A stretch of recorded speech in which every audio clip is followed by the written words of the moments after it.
출애굽기 17장 8절에서 16절입니다. 17장 8절 16절까지 읽습니다. 그때에 아말렉이 와서 이스라엘과 레기딤에서 싸우니라. 모세가 여호수아에게 이르되 우리를 위하여 사람들을 택하여 나가서 아말렉과 싸우라. 내일 내가 하나님의 지팡이를 손에 잡고 산꼭대기에 서리라.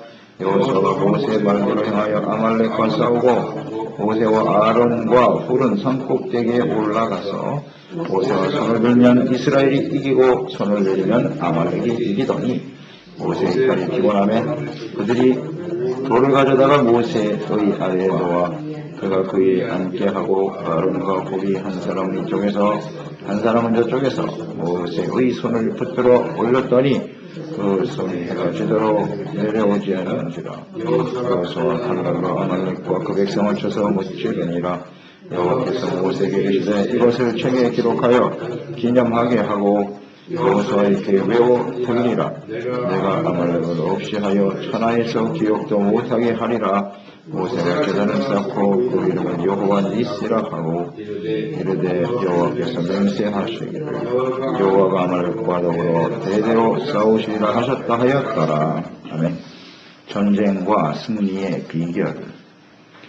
구원의 하나님, 하나님의 인도하심을 따라서 가나안 땅을 향해 가는 하나님의 백성들에게 필요한 것은 하나님께 대한 믿음과 순종입니다. 어려움이 있을 때 하나님을 믿고 기도하고 있냐 하면 하나님께서 행하시는 놀라운 구원과 영광을 보게 될 것이지만 하나님의 백성들은 어려움이 있을 때마다 원망과 불평으로 일관하고 있습니다. 이것을 지켜보시는 하나님은 오래 참으시죠. 오래 참으시면서 하나님의 백성들을 훈련시키고 온전케 하는 일에 힘쓰고 계시는 하나님이시죠. 이 아말렉과의 전쟁을 치르게 되는데요. 주님께서는 이 과정을 만나게 하심으로써 어떻게 이 전쟁을 승리로 이끌어갈 것인가, 이 전쟁의 비결을 깨닫게 해주십니다. 8절에 아말렉이 공격해왔다, 싸우게 되었다 그랬습니다. 아말렉은 에서의 후손이죠. 에서의 손자였던 아말렉의 후예들인데요. 에서의 후손은 원래 에돔 족속이죠. 에돔 족속에서 또 갈라져 나와서 유목하며 살아갔던 사람들 아말렉입니다. 이스라엘 백성들이 르비딤에 이르게 되자 이들은 자신의 영토를 침범한 것으로 보는 거예요. 그래서 그들을 공격해왔다. 기습 공격을 하게 되었는데요. 이스라엘이 그렇게 작은 민족이 아니잖아요. 굉장히 많은 숫자입니다. 숫자로 봐서는 아마 아말렉보다도 더 많을지도 몰라요. 그런데 아말렉이 공격을 하거든요. 싸움을 하게 될 때는 상대방과 자기를 비교할 거 아니에요? 싸움에 승산이 있을 때 덤비는 거예요. 이스라엘 백성들이 숫자는 좀 있을지 모르지만은 그들이 지금 하나님께 대한 믿음을 상실하고 있잖아요. 툭하면 원망불평하고 애굽으로 돌아가자고 하고 있고 지도자로 세운 모세를 자꾸 대적하고 이런 상태에 있었단 말이에요. 마음이 하나로 모아지지 않는 상태죠. 이럴 때 공격하면요 쉽게 무너집니다. 충분히 승산이 있는 상태예요. 이것을 잘 알고 있어요, 이 아말렉이. 그래서 공격하게 되었더라. 충분히 승산이 있다고 생각한 거예요. 이 아말렉과의 싸움, 이 전쟁은요, 가나안 땅에 하나님 백성들이 들어가서 하나님의 나라를 세울 때까지 수많은 대적들과 이렇게 전쟁을 치르게 될 것이라는 거예요. 미리 이제 하나님께서 훈련을 시키시는 거죠. 그러면 이 전쟁에서 어떻게 승리할 것인가, 이것을 깨우쳐 주시기 위한 하나의 훈련이라고 봐야 되겠죠. 이 아말렉과의 전쟁은 오늘날 우리에게도 중요한 의미를 주는 거죠. 우리가 천국에 들어가는 그날까지 우리가 이 땅에 살아가는 동안 끊임없이 이 싸움을 싸우게 될 것입니다. 영적 싸움에 있어서 우리가 어떻게 승리해야 될 것인가, 승리의 비결을 잘 가르쳐주고 있는 것입니다. 그러니까 우리가 이 땅에 하나님의 나라를 세우고 더 나아가서 우리가 천국에 들어갈 때까지 이 싸움은 계속되는 것입니다. 알고 계시죠? 네, 천국 갈 때까지 계속됩니다. 우리가 항상 싸우고 있다는 사실을 잊지 말아야 돼요. 이것을 우리가 잊고 살아갈 때가 많지요. 싸움이 계속된다는 거. 자, 그러면 전쟁의 원인을 먼저 생각해 봐야죠. 전쟁의 원인, 그 다음에 어떻게 싸울 것이냐, 전쟁의 과정, 그 다음에 결과는 어떻게 나타나나, 이렇게 묵상을 해보시면 될 것 같아요. 전쟁의 원인은 어떻게 보십니까? 이 전쟁이 일어나게 된 원인은 무엇이죠? 원인은 두 가지로 정리할 수 있습니다. 하나는 하나님의 백성들이 가나안 땅에 들어가는 일을 방해하는 사탄의 역사, 이렇게 보면 돼요. 그거 간단한 거예요. 아말렉, 사탄의 사자들 아닙니까? 하나님의 나라를 들어가는 것을 지금 방해하고 있는 거잖아요. 대적하고 있는 거죠. 그러니까 우리가 천성에 들어갈 때까지, 천국 들어갈 때까지 악한 원수 마귀들은 끊임없이 길목에서 노리고 있다가 이렇게 덤벼드는 겁니다. 중단시키는 거예요. 하나님께로 나아갈 수 있는 길을 가로막고 중단시키고 그만해. 됐어. 그 정도면. 위협하고 두려움을 갖게 만들고, 이게 전쟁의 원인이에요. 또 하나의 원인은 무엇이겠습니까? 이스라엘 백성들의 불평 원망하고 있잖아요. 믿음이 없어. 믿음이 없어. 불신앙에 대한 하나님의 연단이다, 이렇게 봐야죠. 언제나 그래요. 우리가 지금 영적 싸움을 계속 싸워야 되는데요, 우리에게 다 일어나는 이 전쟁의 원인은 두 가지로 분석하면 돼요. 사탄의 역사지. 우리를 쓰러뜨리고 넘어뜨리려고 하는. 이건 이제 텐타시온 아닙니까? 여기에 걸리면 그대로 그냥 주저앉는 겁니다. 또 하나는 우리의 불신앙을 없애버리고 언제나 믿음으로 주님 앞에 서게 하시도록 주님께서 테스트 하시는 거죠. 이게 뿌려야 합니다. 연단하시고 우리를 온전케 하시는 것, 이게 전쟁의 원인이에요. 두 가지입니다. 그 이외에는 없어요. 간단하잖아요. 이 전쟁의 원인, 우리에게 뭐 전쟁일 수도 있고 다가오는 시련과 혼란일 수도 있는 거죠. 예, 그렇게 우리가 보면 되는 거예요.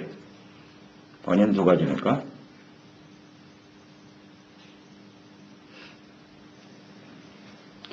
자, 그러면 어떻게 싸워야 됩니까? 싸움의 방식에 대해서 말씀해 주고 있습니다.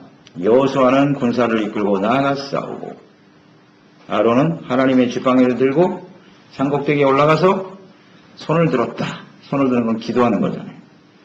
하나님께 기도함으로써 이 싸움을 싸웠다. 간단하네요. 싸움의 방식. 그러니까 하나님의 지팡이를 손에 잡고 그것을 들고 하나님께 기도하겠다. 하나님의 지팡이를 들고 산꼭대기에 서리라. 이렇게 말씀을 하셨네요. 하나님의 지팡이. 그러니까 모세가 들고 있는 지팡이는 하나님의 지팡이가 됐어요. 그걸 잊지 말아야 돼요. 하나님께 붙들려진 하나님의 뜻을 이루기 위한, 하나님의 뜻은 구원 아닙니까? 이스라엘 백성들을 구원하여 가나안 땅에 인도하여 낼 하나님의 사명, 이게 하나님의 지팡이에요. 잘 묵상해 보세요. 하나님의 지팡이. 그건 원래부터 모세가 갖고 있었던 지팡이였으나 하나님께 부르심을 받고 그가 애굽에 순종하여 내려갔을 때 그 지팡이는 하나님의 지팡이로 바뀌었어요. 그 지팡이를 붙들고 있어야 승리하는 겁니다. 그냥 기도하는 게 아니고요. 하나님의 지팡이를 들고 손을 들어야 돼요. 이게 굉장히 중요한 의미를 주는 거예요. 내가 누구냐 하는 거죠. 내가 예전에는 내 중심으로 살았어요. 내가 나의 삶의 주인이고 그냥 내가 잘 먹고 잘 살고 내가 편안하게 살면 그만이다, 이렇게 살았다고요. 그런데 예수 그리스도를 만난 이후에 우리는 이제 하나님의 지팡이가 된 거예요. 내가 나의 소유가 아니라 하나님의 것이라는 거예요. 하나님의 사명과 하나님의 뜻을 이루기 위하여 붙들린 인생이 되었다는 거죠. 그 사명을 가지고 기도해야 돼요. 하나님의 뜻을 이루기 위해서 기도해야 되는 거예요. 아말렉과의 싸움에서 왜 이스라엘이 이겨야 됩니까? 왜 승리해야 되는 거예요? 가나안 땅을 향해서 가야 하기 때문이에요. 이를 위해서 하나님이 나를 부르셨다. 이 사명을 가지고 기도하란 말이죠. 그게 하나님의 지팡이를 들고 기도하는 의미가 아니겠습니까? 그리고 이 싸움은 반드시 하나님이 승리하게 하실 것이라는 믿음의 지팡이가 되는 거예요. 믿음으로 기도를 해야지. 그 믿음의 근거는 뭐냐? 바로 거기에 있는 거예요. 하나님이 나를 부르셨고 우리를 저 천성에 들어가게 하실 것이라고 하는 하나님의 약속에 대한 믿음. 이 하나님의 지팡이는 믿음의 지팡이인 거예요. 하나님의 뜻을 이루고 사명을 이루고 반드시 승리할 것이라고. 그냥 기도해서 이기는 게 아닙니다. 이것은 언제나 진리예요. 진리예요. 하나님의 백성들이 이러한 자세로 대적과 싸우면 반드시 승리합니다. 다윗과 골리앗과의 싸움을 보세요. 다윗이 어떻게 이겼습니까? 힘이 있어서 이겼어요? 할례받지 못한 군대가 어찌 하나님의 군대를 모욕하느냐? 하나님의 이름을 들고 나간 거예요. 하나님의 나라와 영광. 그 돌멩이는 하나님의 돌멩이인 거예요. 그게 다윗이 무슨 능력이 있어서 쓰러진 게 아니라. 언제나 그렇잖아요. 엘리야의 기도는 어떻습니까? 갈멜산에서. 그 기도할 때 무슨 기도했어요? 하나님, 이 모든 일을 행하시는 분이 하나님이시고 내가 이 하나님의 말씀을 순종하는 것임을, 여호와 하나님만이 유일하신 하나님이심을 모든 사람들이 알게 하여 주시옵소서. 그런 기도잖아요. 그런 사명의 기도. 그럴 때 승리했죠? 갈멜산에서. 하나님의 지팡이를 들고 기도하라. 자신의 유익을 위해서, 자신의 만족만을 위해서. 그냥 이 땅에서 어떻게 하면 좀 더 잘 살아볼까. 그런 기도는 능력이 없어요. 그런 식의 기도를 가지고는 절대로 이 싸움에서 이길 수가 없나이다. 물론 그런 기도도 드려야 되지만 승리의 관건이 어디에 있는가, 그래서 잘 알아야 돼요. 그러니까 하나님의 도우심을 믿음으로 기도해야 되고, 기도하고 결국은 여호수아는 뭘 해야 되는 거예요? 이 싸움에 하나님이 반드시 승리할 것이라고 하는 믿음을 가지고 나가 담대히 싸워라.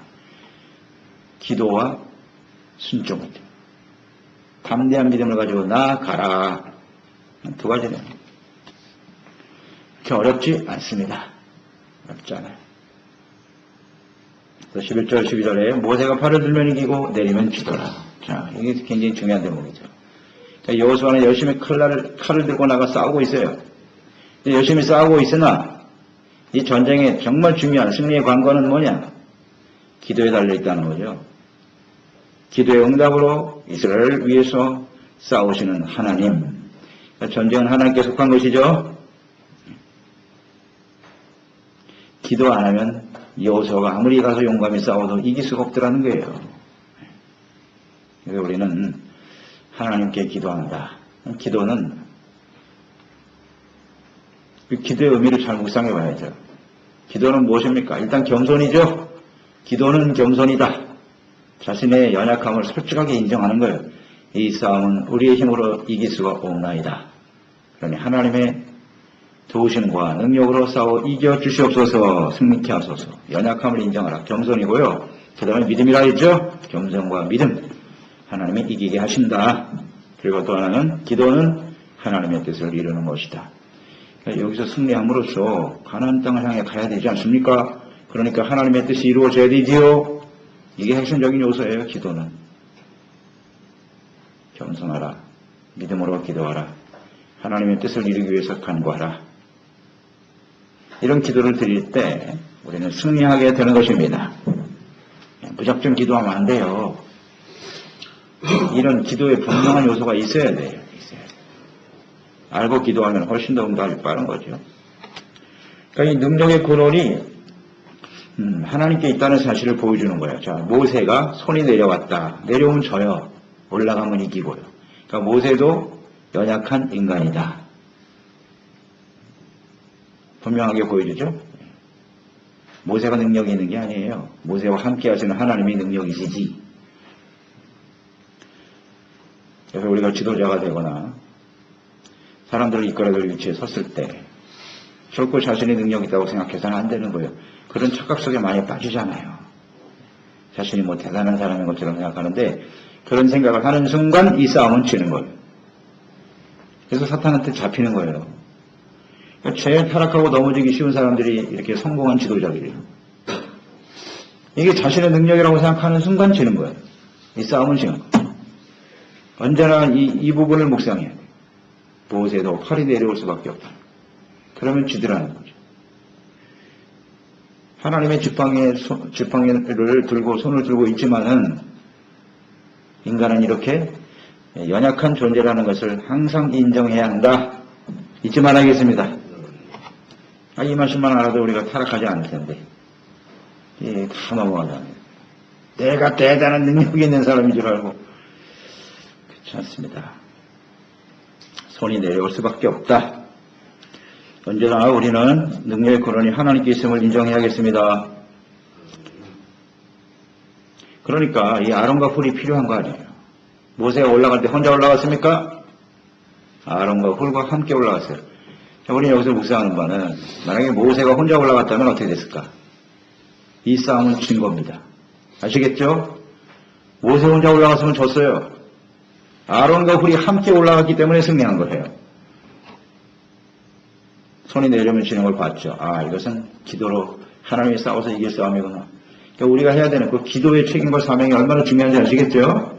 기도하지 않으면 지는 거예요. 근데 기도한다는 게 때로는 그렇게 쉽지 않거든요. 피곤할 때도 있고 힘들 때도 있단 말이에요. 그래서 반드시 협력자가 있어야 된다. 한 사람이 그리스도 운동 교회는 영적 싸움을 싸우는 군대인데 목사가 혼자서 원맨쇼 하는 교회 반드시 무너집니다. 그건 뭐 확실합니다. 목사 혼자서 모든 걸 다 하는 그 교회는 얼마가 지나서 무너져요. 아론과 훌과 같은 사람이 있어야 되는 거예요. 함께 기도해주고 지도자가 쓰러질 때도 있고 잘못될 때도 있어요. 피곤하게 넘어질 때도 있는 거죠. 모세도 넘어지는데 뭐 우리가 무슨 대단한 사람이라고. 그때에 아론과 훌과 같은 사람이 있어야 되지요. 지도자가 잘못되면요. 힘들어 이렇게 연약한 모습을 보일 때 사람들이 어떻게 반응하냐면 자꾸 지도자 탓을 하는 거예요. 무슨 지도자가 목사가 이렇게 능력이 없어. 뭐야 이거. 그러면 그건 무너지는 거예요. 그걸 인정하고 함께 어떻게 하면 기도해주고 가르쳐주고 함께 이 싸움을 이겨나갈 것인가 하는 아론과 훌과 같은 진실한 동역자들이 있어야 하는 것이에요. 그래서 성도들과 교회종들이 이렇게 한마음 되어서 이 싸움을 싸워야 된다라고 승리로 이끌어가야 된다는 생각을 가지고 기도하고 돕는 사람들이 되어야겠지요. 협력해 줘야 돼요. 목사가 능력이 없다고 부르지 말고 기도해 줘야 되겠구나. 기도하고 합쳐나가는 거죠. 이것이 영적 싸움의 승리의 관건입니다. 결과는 어떻게 나타났나요? 승리했죠? 승리했습니다. 그럼 승리한 이후에 어떻게 해야 되는 거예요? 14절에 이 사건을 책에 기록하여 남겨라. 여호수아에게 외워서 들려주어야 한다. 이 싸움의 승리의 방식을 잘 기록하라는 거죠. 이것이 이제 하나의 모델이 되는 거예요. 앞으로 이런 대적들이 끊임없이 공격해 올 것인데 이 내용을 잘 기록하여 기념해서 이 싸움은 이렇게 이기는 거구나. 싸움의 원인은 뭐고 과정은 어떻게 해야 되고 어떻게 결과가 나타나는가 잘 기록하여 남겨라. 교훈이죠, 교훈. 이것이 곧 성경을 기록한 목적입니다. 이 성경을 기록하여 우리에게 남기신 이유가 바로 그런 거예요. 어떻게 우리가 이겨야 될 것인가, 어떻게 하나님의 백성답게 살 것인가, 하나님의 백성들이 하나님을 떠날 때는 어떻게 결과가 나타나는가, 어떻게 승리하며 하나님의 영광을 나타낼 수 있는가. 이게 성경 아닙니까? 여호수아, 왜 여호수아를 주목했을까요? 하나님께서는 모세 이후에 여호수아를 지도자로 세웠어요. 이스라엘 백성들이 가나안 땅을 건국하고, 가나안 땅이 싸움이거든요. 전쟁을 통해서 이루어질 것이 가나안 땅이에요. 그냥 가서 쉽게 얻을 수 있는 땅이 아니거든요. 그러니까 이 전쟁의 방식을, 승리의 방식을 여호수아에게 잘 좀 가르쳐라. 이제 하나님의 마음속에는 이미 여호수아가 있는 거죠. 그러니까 이것을 우리가 잘 깨닫고 끊임없이 우리가 천국 갈 때까지 싸워야 된단 말이에요. 이 영적 싸움은 계속되는 거니까 이것을 우리가 말씀을 잘 깨닫고 실천하면 승리할 수 있겠죠. 반드시 이깁니다. 하나님이 싸워주시면 이기는 거예요. 내가 싸우면 지는 거고. 간단하죠. 그 다음 15절 16절 승리한 이후에 어떻게 했어요? 하나님께 제단을 쌓았더라. 그래서 그 제단의 이름을 여호와 니시, 하나님은 승리의 깃발이 되시는 분이시다. 즉 이 싸움을 승리로 이끌어 주시는 분은 하나님이시다. 이것을 고백하고 증거하는 거죠. 자신들이 힘이 있어서 이긴 게 아니라 하나님이 이기게 하신 겁니다. 그리고 여호와께서 아말렉과 대대로 싸우시리라. 아주 중요한 말씀이네요. 아말렉, 이것은 사탄의 사자죠. 하나님의 백성들이 천국을 향해 가는 여정에 끊임없이 덤벼드는 사탄의 대표적인 사람들이에요. 상징적인 사람들이 아말렉입니다. 그러니까 이런 일들이 끊임없이 계속될 것인데 하나님께서 그들과 싸우시겠다는 거예요. 여호와께서 아말렉과 대대로 싸우시리라. 오늘 이 시대에도 약한 원수마귀들의 끊임없는 공격이 있지만 하나님께서 싸워주시겠답니다. 그럼 뭘 승리하는 거죠. 하나님은 언제든지 하나님의 백성들이 천국 가는 게 날까지 그 앞길을 지켜주시고 보호하시고 인도해 주시는 일이 있다. 우리에게 다가오는 많은 대적과 사탄의 공격들이 있지만은 그것 때문에 우리가 절대 두려워할 필요가 없어요. 이 사탄의 역사는 만만치가 않습니다, 여러분. 오는 사자가 왔습니다. 사자가 우리를 공격해 온다고 생각해 보세요. 지금 두렵지 않겠어요? 네. 우리 공격이 이렇게 쉬운 공격이 아니라는 거예요. 굉장한 두려움을 준다고 우리에게. 오는 사자가 덤벼든다고 생각해 보세요. 너무 놀래갖고 발도 안 떨어질걸요? 도망도 못 갈 거야. 너무 무서워가지고.